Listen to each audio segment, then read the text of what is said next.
Rabotai, welcome to our Monday night shiur. Welcome to our Monday night shiur, Shovavim series. Our shiur is La'atzlacha, the anonymous donor. May Hashem bless her with bracha v'atzlacha and ugagun b'ezrat Hashem.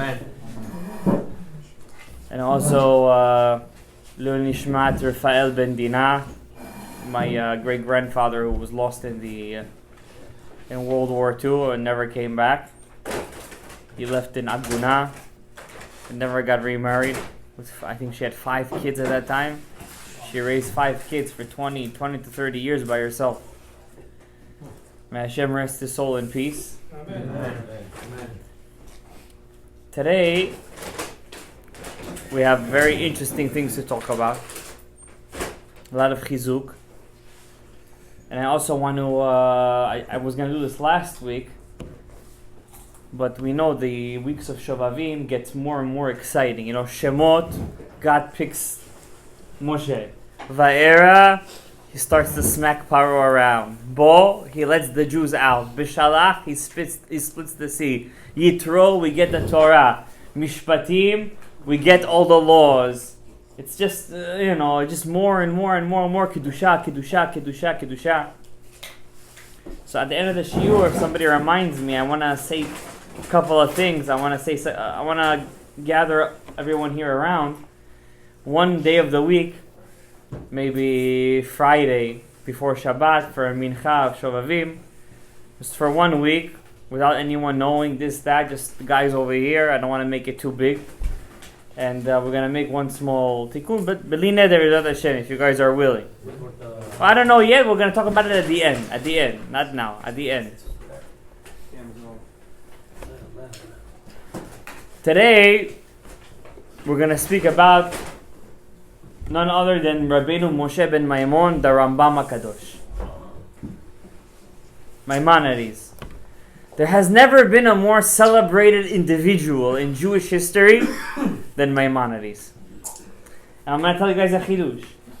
The number one book in the world that has commentaries written on it, over 20,000 commentaries, is the Rambam. The Yad HaChazakah, over 20,000 commentaries written on his book Yad HaChazakah. This is more than the Bible. And the Bible is the best-selling book in the world. Did you know that? Yes. The number one best-selling book. Of course, the author is amazing. It's God himself. But the Rambam has more commentaries. The reason we're speaking about the Rambam, his Yortzeit was last Thursday, I believe. Chav Tevet. Today's Chav Gimel. No, his Yortzeit was on Shabbat, I think. Shabbat. Whatever, Friday or Shabbat. We didn't get a chance to make a Hillula for him, but it's chaval. It's chaval to miss the chance to speak about the luminary of Am Yisrael. And I want to tell you something, Gabriel. We're not Sfaradim, really. Avraham. Are we Sfaradim? Do we come from Spain? No. Do we really come from the East? I would call it more like, East from Israel, right? There is, after the destruction of the second Beit HaMikdash, where was the great yeshivot of Am Yisrael? Where did the Gemara come from? Bavel. Which, let's see if anybody knows over here. Let's take it a little deeper. Which 2 cities in Bavel came out the Talmud Bavli? Which 2 main cities? Pumbedita is one. And which one? Neharda'ah. See, it's not for anything I asked this question this week. Hashem sent somebody that could answer it. There were 2 main cities in Iraq, Pumbedita and Neharda'ah. These 2 cities came out yeshivot that lasted for 800 years. Gabriel, 800 years. Each. Hey, you know what a yeshiva that lasts for 800 years is? Amazing. It's not. That's why Talmud Bavli is the. Wait a second. Rabbeinu Gershom was a student of Hai Gaon. You know that, right? He was a student. He learned in Iraq originally. So how come we don't call ourselves Bavliim? We call ourselves Sfaradim. What? Nobody calls us Faradim. But in general, we call ourselves Ashkenazim is Sfaradim, right? We have an umbrella factor. We're all Sfaradim. Yes, we're really Eastern Jews. We're Mizrachim. It includes the Bavliim, the Surim. Let's not include the Surim. They're their own people. They like to say themselves they're Halabim. They have halab. Halab, anything. Halab. Yeah, go drink some halab. But everybody besides the Halabim, they all call themselves Mizrachim, right? Sfaradim. Why do we call ourselves that? There's only one reason. Because we all follow the Rambam. The Rambam is the Mara De'atra. He is the head. He is the halacha. He's the sakin. He's the knife. He's the makebe patish. He's the hammer that finishes the job. And the last nail that the hammer hits to finish the job of the Eastern Jews is who? The Rambam. Where was he born? The Rambam? Cordovero, in Spain. Till today, if you're going to go to Spain, in the middle of the town square, you're going to see a bust of who? The Rambam. You're going to go to Washington, D.C. They have 10 statues over there of 10 men that changed the world. One of them is who? The Rambam. The statue is in Washington, D.C. How many years ago? The Rambam lived about, I would say, 800 to 900 years ago. Till now, until the end of the world, his name is going to be said. Maimonides, one of the greatest, I want to say the cleanest, but one of the greatest hospitals in the New York, in the five boroughs is what? Maimonides. Everybody Maimonides. Even the Goyim want to take Maimonides for themselves. Look at them. What is he doing in the middle of Washington, D.C.? How many Jews? There has never been a Jew that has fought more against heretics, Muslims, and Kritmachs more than the Rambam. In fact, in 59 years of his life, how long did he live for? What did he accomplish in his life? How long did he live for? 59 years. In 59 years, what did he accomplish? Some people don't accomplish that in 80 years. And then Gabriel said it right, and Gilgulim, they don't accomplish it. Who was the Rambam? All the Torah was in front of him. Like you have your wallet in your pocket. I'm going to tell you guys even more than that. Everything that the Rambam accomplished, do you know why he said he accomplished it? Because of a single blessing that he got when he was 9 years old. A single blessing that he got when he was 9 years old. And I'm telling you guys this because not many people know this, not many people speak about this, and not many people understand it. The Rambam, right, Moshe ben Maimon, his father, don't think his father was some businessman, some some grocery, some makolet guy.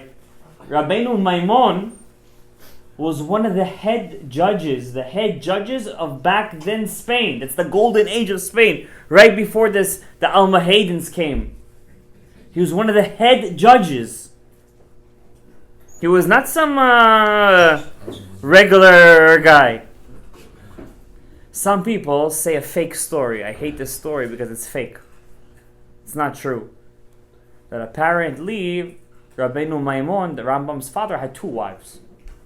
The halacha is a man is allowed to marry more than one wife. And Rabbeinu Gershom Scherem, his excommunication, the Beit Yosef says, was only for Ashkenazi countries, not for Sephardic countries. What we call Sephardic countries. So back then, people used to get married more than one. And the Rambam's father, people say, had 2 wives, and he had one son from one wife and many sons from the second wife. He got remarried because the first wife couldn't bring him any more kids. And the second wife's children, as the story goes, would always make Lashon Hara about the young Moshe. they would make him in a bad thing. And his father, such a fake story, his father, Rabbi Maimon, who was one of the head judges of Spain, he throws his son out of the house for being, I don't want to say the word, for being unliterate. He wasn't a smart child, let's say. He couldn't get Aleph Bet right.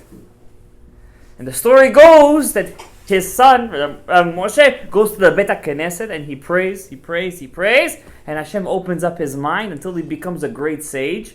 And his father sees him one day giving a shiur in a Bet HaKnesset, and he says, who's this young man, 15, 14-year-old boy, giving the shiur? And they say, oh, this is your son from your first wife. And he takes him back home and gives him a lot of love and riches and makes him the inheritor. This story is a fake. This is not true. It's nonsense. This is what happens when people take stories and they confuse it with all different kinds of nonsense. You know where they took the story from? From Rabbi Eliezer Hagadol. There was a rabbi called Rabbi Eliezer ben Hurkanus, Rabbi Eliezer Hagadol, that his father was as rich as Korach, and his father had many sons, and the young Eliezer wanted to learn Torah and do nothing else. And his father made a vow that I'm not going to give anything of my inheritance to my son Eliezer. And the young Eliezer ran away. He was so poor running away. He was the son of one of the richest men in the second Beit HaMikdash. He used to eat the dirt from the floor. Maybe there's something green over there. Maybe he could sustain himself till his mouth smelled like foul breath. And he had to work in his father's own company till the workers of his father, which he's the real master, their master, would beat him and say, work harder, until he got to Yerushalayim. And there was a Rav there called Rabban Yochanan ben Zakkai. I know you guys know him from the second Beit HaMikdash. He's basically saved Torah Jewry by saving the city of Yavne. And he told his student Rabbi Yeshua, go learn with this young boy. And he said, I can't learn with him. His breath smells like... I want to faint every time this guy opens his mouth. And he says, okay, I'm going to learn with him myself. And he's learning with him. He says, why does your breath smell so bad? He says, because he was ashamed to say why. And he says, because you are killing yourself over Torah. And it says, Im bechukotai telechu, tiyu amelim b'Torah, I bless you with Torah. Till this boy became not Rabbi Eliezer, but Rabbi Eliezer Hagadol, the great. Nobody else has that name, by the way, in the Torah. Not in the Achronim, not in the Rishonim, not in the Kitanim, not in the Geonim. Nobody is Rabbi Hagadol. Rabbi Eliezer Hagadol became so great. Who was his student at the end of the day? Rabbi Akiva. Thank you very much. And one day, his father comes to Yerushalayim to pay off, to give, you know, how the rich people want to give the rabbis a little chupar, you know, to make themselves feel good. And he gave him a little money, and Rabban Yochanan ben Zakkai knew that this was his father, and he tells Rabbi Eliezer, stand up and start speaking Torah. And Rabbi Eliezer gets up. He was a young man. He was 28 years old. He was 28 years old, says Pirkei de Rabbi Eliezer at that time. He got up. He started speaking the Torah that people didn't feel the day moving. They thought the day stopped. It was in Yerushalayim and Harabait. And Rabban Yochanan ben Zakkai looked at Hurkonus, his father, and he said, if you would know that you would have a son like this, would you have made a vow? He said, I would not. He says, congratulations, this is your son. Mutarim lecha, mutarim lecha, mutarim lecha. This is your son, and he gave him all of his inheritance. Does the story sound familiar? It's basically almost word for word as a story with the Rambam. He had a son, he kicked him out, he became a big sage. The story is a fake. That's happened with Rabbi Eliezer, not with the Rambam. The Rambam grew up in a very loving house. He was a kid just like all of us. The Rambam's father, Rabbi Maimon, had a Rebbe, the Rif, Rabbi Yitzhak Alfasi, one of the first Rishonim, said that if this boy, my student, would have lived in the time of the Gemara, he could argue with any rabbi he wants. His name would be Rabbi Yosef ibn Migash, or as we call him in the halachic world, the Migash. The Rif, Rabbi Yitzhak Alfasi, one of the first Rishonim, maybe the first Rishon, says if anyone could argue with people in time of the Gemara, it's my student, the Migash. When the Rambam was 9 years old, the Ri Migash was on his deathbed. And his father, Rabbi Maimon, who was the Ri Migash's student, took his young boy to get a bracha before the sage passes away. The Ri Migash. We only have one book left from the Ri Migash, by the way. All of his other books are lost to us. We only have one book left. I have this book in my house. He took the Ri Migash, he took the young Moshe to the house of the Ri Migash. Ri Migash was on his deathbed. Rabbi Maimon takes the Ri Migash's hands, he puts it on the young Moshe's head and he blesses him. Yivarecha Hashem v'yishmerecha, Yair Hashem panav elecha v'ychuneka, Yisa Hashem panav elecha v'yasem lecha shalom. The Rambam says that bracha made me who I am today. The Rambam, which in 59 years of life, he codified all the halachot from Masechet Brachot until Masechet Nida, including all the small Masechtot. He said, all my chokhmah I got from this book, from this bracha. Could you imagine such a thing, Rabota? That means everything that he had in his life, that the Rambam had, was only from what? One bracha. This is not a mikubal. In fact, the Rambam was the number one Rishon against Kabbalah. He was against Torah Tasod. He was not against. He said he wanted to explain everything practically. Everything is practical.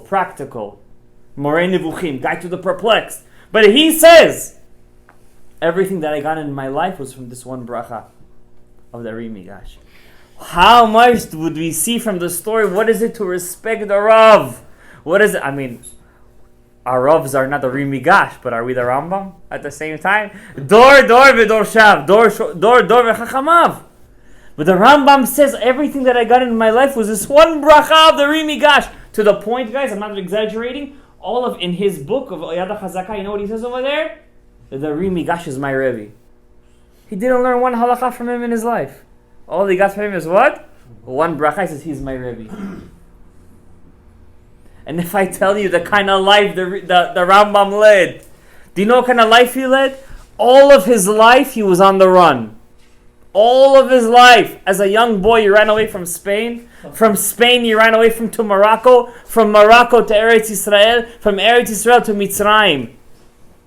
In 59 years, he was running from place to place, from place to place, from place to place. People were trying to kill him. You know what he did in that time? He wrote a Pirush on Mishnayot, which we have. He wrote a Pirush on Gemara, which we don't have, which there is. The Rambam wrote a Pirush like Rashi on the Gemara. We don't have this Pirush. The Chidah said that I saw some of them. They're lost to us today. He wrote the Yad HaChazaka. He wrote the Moreh Nevuchim. How much could this person write? Because of this blessing? Because of this blessing. Is he trying to be modest? Is this humanely? No, the Rambam. What does it mean modest? Like saying. What does that mean modest? Does that make sense to you? This is a man of truth. Some people are very like. This is our generation. We're talking contemporary. We're talking about back then. And Rabotai, I'm going to tell you guys even something greater. Rabbi Avraham, when the Rambam finished the Yad HaChazaka, it's on the bottom over there. It should be on the top. When he finished the Yad HaChazaka, which is the biggest codified books on the whole Torah Shebaal Peh. He took the Gemara. Gabriel, listen to me very carefully. If you're not burning with Torah right now, I don't know what's wrong with you. He took, Avraham, all the Talmud, he put it in simple Hebrew, and he codified, texted, annotated, put periods, grammatically correct periods and commas. The whole Halachot Talmud, even the Shulchan Aruch didn't do that. I'm speaking about it, I'm getting excited. Even the Shulchan Aruch didn't do that. Shulchan Aruch did a third of the Talmud. The Gemara did laws of kings, laws of korbanot, laws of the Beit HaMikdash, the Rambam did, laws of Avadim, laws of Mlachim, all the laws from the beginning of Masechet Brachot until Nida, all Taharot, Rambam did. Even the Shulchan Aruch didn't do that. He never stopped learning. He never stopped being connected with Hashem. And when the day that he finished the Yad HaChazaka, the day that he finished Rabbi Avraham, he goes to sleep. Legend says he goes to sleep at night. He sees his father, Rabbi Maimon, who's buried next to him in Tiberias, in Tveria. He sees him and an elderly fellow next to him. And he tells him, his father tells him, can I see the book that you finished? The Yad HaChazaka? He says, Father, so much respect he had for his Abba. He says, I'm ashamed to show you my Sefer. His father was one of the Dayanim of Cordova. He shows him the book and he says, can I show it to my colleague over here? He says, you know who my colleague is? Moshe Rabbeinu. The Rambam sees Moshe Rabbeinu in a Halom. Moshe Rabbeinu looks at the Yad HaChazaka, which is also called Mishnah Torah, which is one of the books of the Torah that Moshe Rabbeinu wrote. The Mishnah Torah, the Sefer Devarim. He looks at his Sefer and you know what he tells the Rambam? Yashar Koach. Kol HaKavod. Or as Ashkenazim say, Shkoyach. They say. He tells him, Yashar Koach. Excellent work. People look for approbations today for their books. Imagine getting an approbation from Moshe Rabbeinu. Yoter mizeh ata rotzeh? More than this you want, Daniel? Who needs more than that? This is the power of the Rambam. You know, once, maybe I shouldn't say the story, I'm going to say it anyways. B'zchut Sfaradim, which were all called Sfaradim, B'zchut Rambam. Once, Rabbeinu Ovadia Yosef was a young boy. When he was a young boy, he had a lot of Azut de Kedusha. You know what Azut de Kedusha is? The Tana says, Yuda ben Tema Omer, we say it every morning, Heve Az Kenamer. You have to be, Az is brazen. Brazen like a leopard. But then what is the Mishnah end? Whoever is brazen goes to Gehenna. Wait a second, you have to be, you're brazen, you have to be brazen like a leopard. What is different kind of brazenness?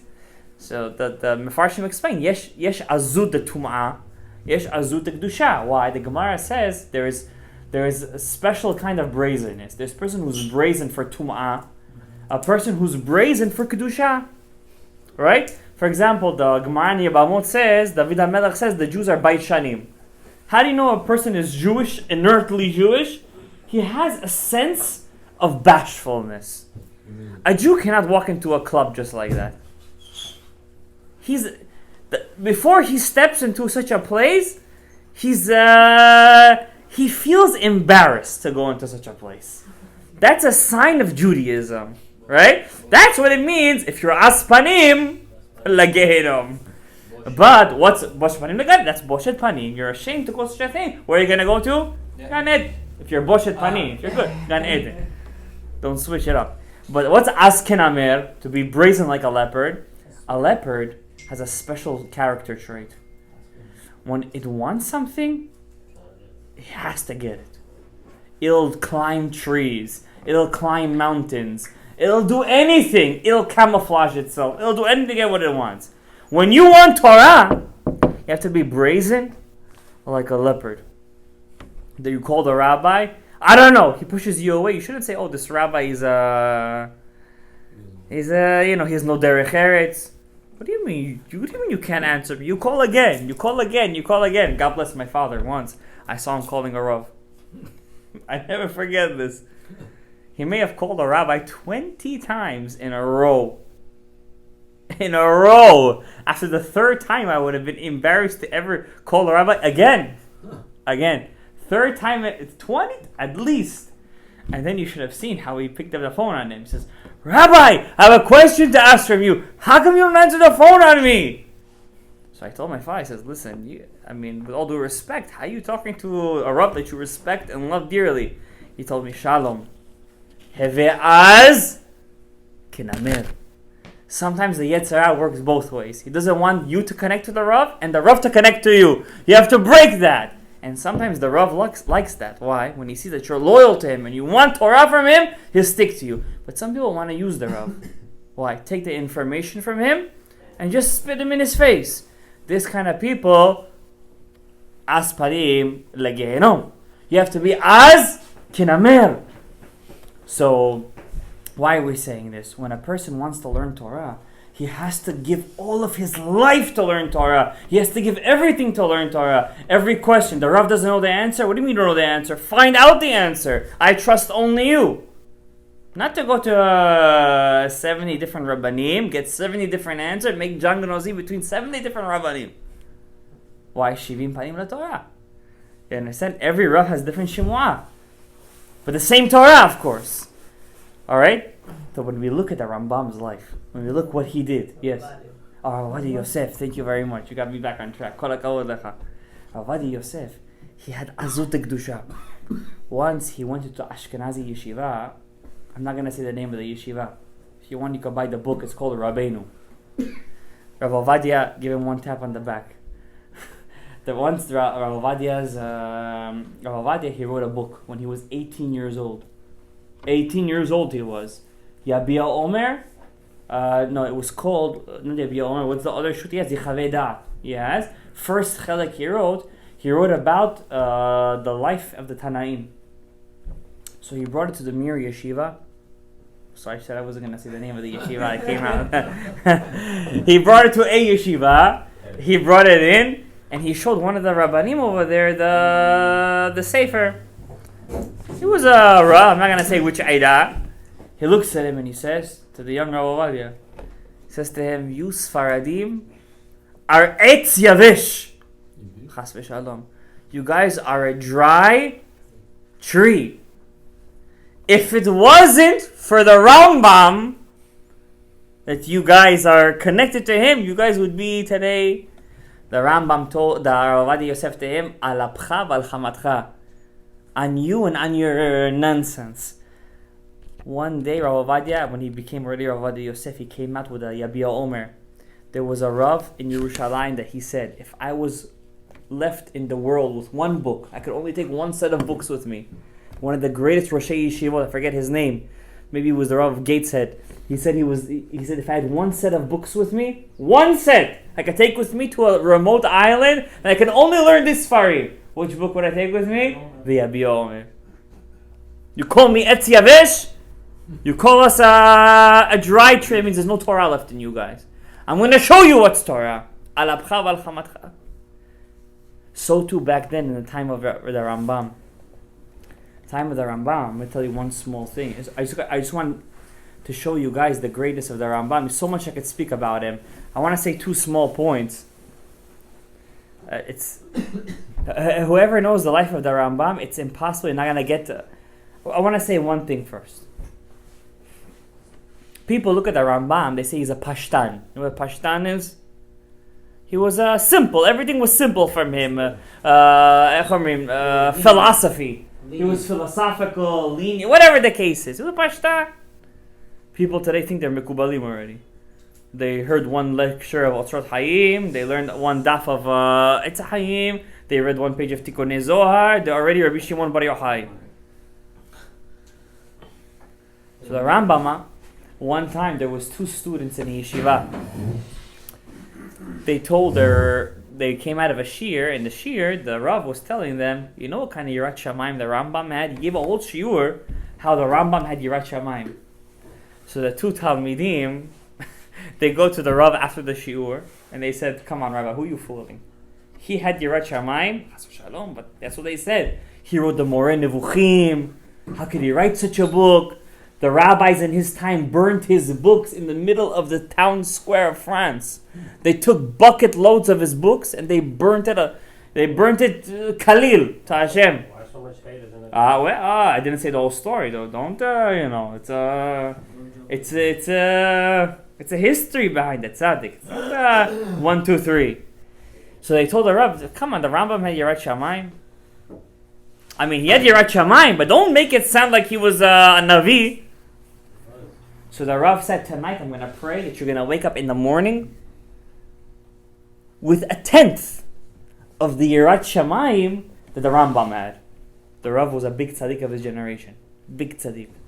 Big Rosh Yeshiva. He says, "I'm going to pray tonight, that you're going to wake up tomorrow morning with the Yirat Shamayim, 1/10 of the Yirat Shamayim of the Rambam."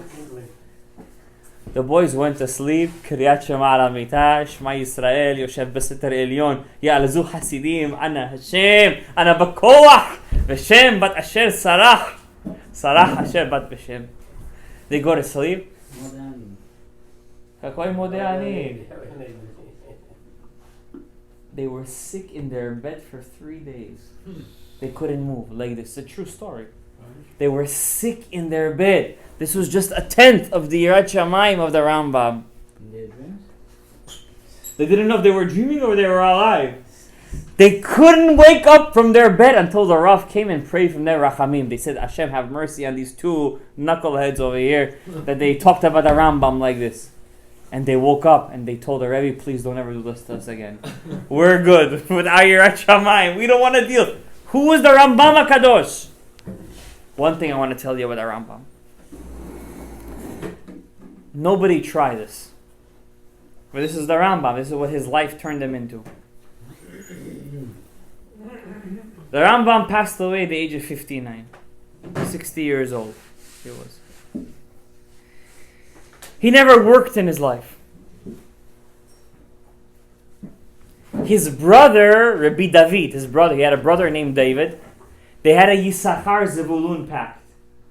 You know what Yisachar Zebulun is? You work, I give you 50-50. 50-50. I learned 50-50. He was not a doctor. He learned medicine in Morocco, Rambam, but he was not a practicing doctor. He just learned you should know one thing, Rabbi Neria. To be a doctor, it's only for the past 50 to 60 years that it's become such a ho-ho profession. Back then, a doctor was a barber.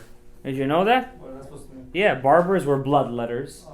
They used to let out blood, and they were considered doctors too. That's why the red and blue thing outside the barber shops was a sign that they were doctors. They had the MD. What does that mean, let out blood? There was a back then, I don't want to get into it right now, but there was a certain kind of practice where they used to let out the blood once a month, once every 2 months, because all the diseases are in the blood. So they used to let out the blood and leave enough blood in the human body. You used to have to have a lot of, chokhmah to know how to do this. They used to leave enough blood to keep the person alive.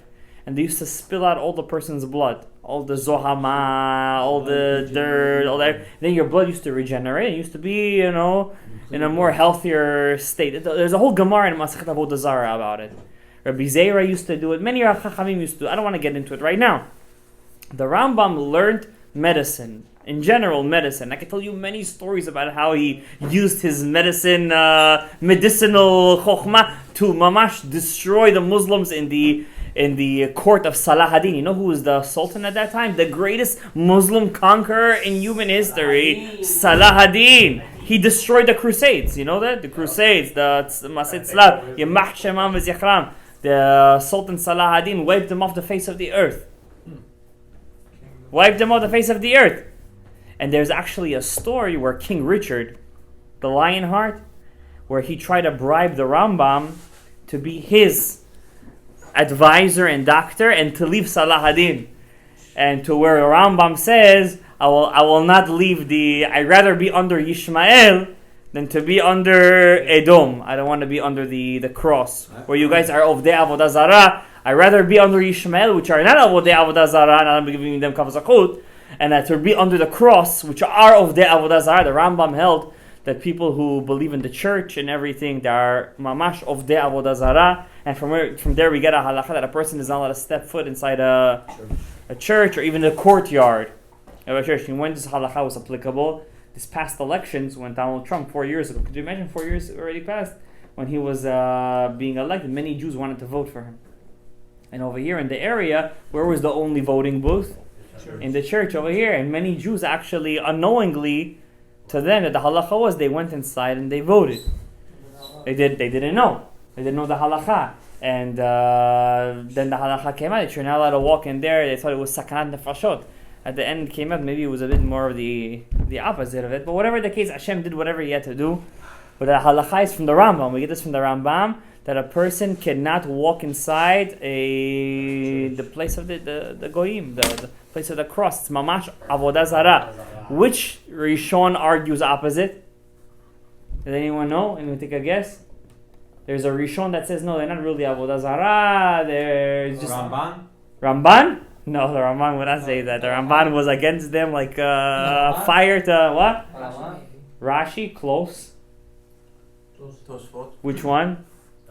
Rabbeinu Tam, very good. Rabbeinu Tam argues in Masechet Avodah Zarah that they're not exactly Avodah Zarah. They just believe in an intermediate.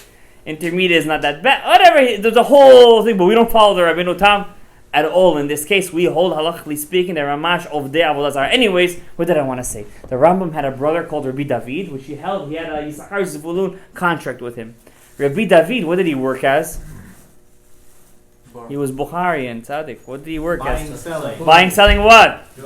Jewelry. Come on. Before the Safoshnik and the barbers, there was the jewelers. Come on. He was a jeweler. He was a diamond cutter.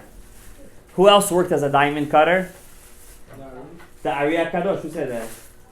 The Ariya Kadosh. The Ariya Kadosh. Who else worked as a diamond cutter? At one point he did work as a diamond cutter. That's true. Ramchal. Very good. The Ramchal worked as a diamond cutter. Back then it wasn't such a lucrative job. But Rabbi David, I'm not sure today it is either, but you know. Rabbi David, he was also a salesman. He used to travel to the Far East, get diamonds from the Orient, and sell it to the Muslim countries. And Rabbi David, this was already when they were living in Egypt, in Fostat. Fostat is present-day Cairo. He went on a trip and he never came back. Back then it was something extremely, common. And he never came back.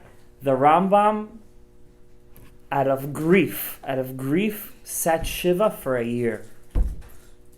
Not because he was financing him. He says, I lost my other half of my neshama.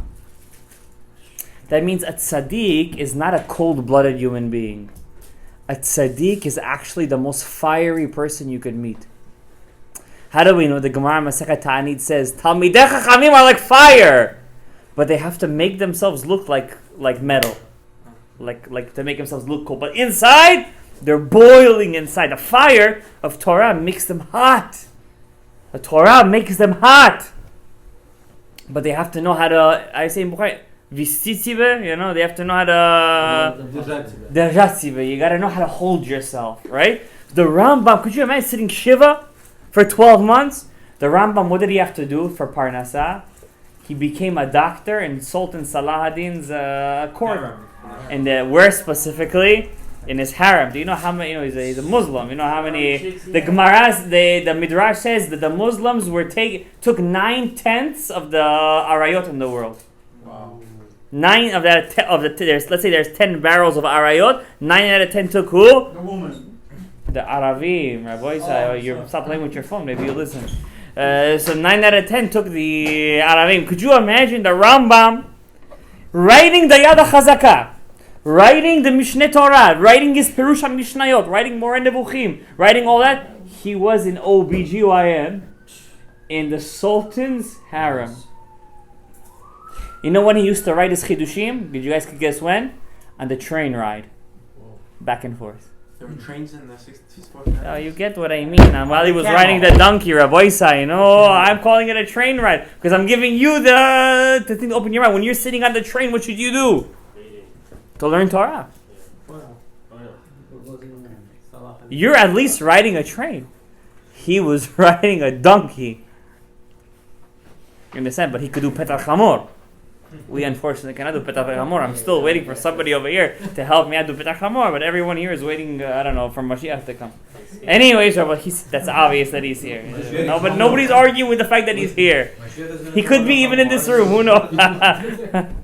Anyways, Rabbotai, I'm going to let you go over here. It's late, we've got to start the Osrot Hayim, but there's so much to say about the Ram. I didn't even touch the pinnacle? The pinnacle of the pinnacle. The apex of the pinnacle. And I want to wish you guys, I know we talk about Shovavim, Abir Yaakov, Shovizah Miladi, but, when you speak at the Rambam, once one person asked me, when I was in Kollel, he asked me, if you could name 4 Rabbanim, 4, that are the Chachamim, who would be the top 4?